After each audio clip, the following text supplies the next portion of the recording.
In this video, we will answer two multiple choice questions about supply shifts. We'll move slowly, show the graphs, and explain the logic. At the end, we will do a short recap. Question 1 says, when the number of sellers in a market increases, ceteris paribus, which statement is correct? We have options. The supply curve shifts right, it shifts left, so too will the number of buyers, or both A and C. Let's visualize the supply curve first.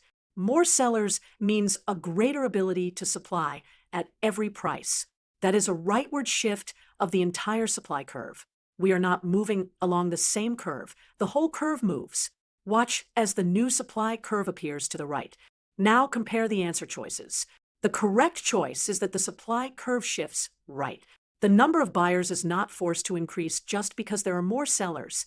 So option C is not necessarily true. Therefore, option D, which says both A and C, is also false. Now, let's move to question 2.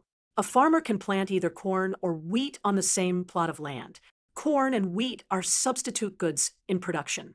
We are asked, a shift in the supply curve for corn will take place when ceteris paribus, which variable changes? The price of corn, the price of wheat, the demand curve for corn, or all of the above? Let's build a corn supply graph. This is the original supply for corn.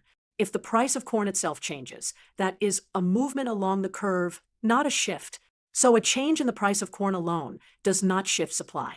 Because the farmer can switch between corn and wheat, the key shifter is the price of the substitute in production, wheat. If the price of wheat rises, the farmer is tempted to plant more wheat and less corn. That reduces the supply of corn, shifting the corn supply curve to the left.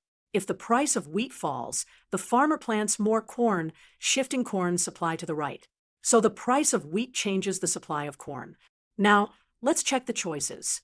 The price of corn itself changes the quantity supplied, not the supply curve. The demand curve for corn can change price and quantity, but it does not directly shift supply. The price of wheat, however, changes the farmer's opportunity cost, so it shifts the supply curve for corn. Therefore, the correct answer is the price of wheat changes. Let's recap slowly. When the number of sellers increases, supply shifts right. That is a change in the number of sellers, so the whole curve moves. It does not force the number of buyers to change. For the corn and wheat question, the price of wheat is the key shifter because wheat is a substitute in production. A higher wheat price shifts corn supply left, a lower wheat price shifts corn supply right. The price of corn moves you along the curve, not the curve itself. And a change in demand does not directly shift supply. Great work, and thanks for watching.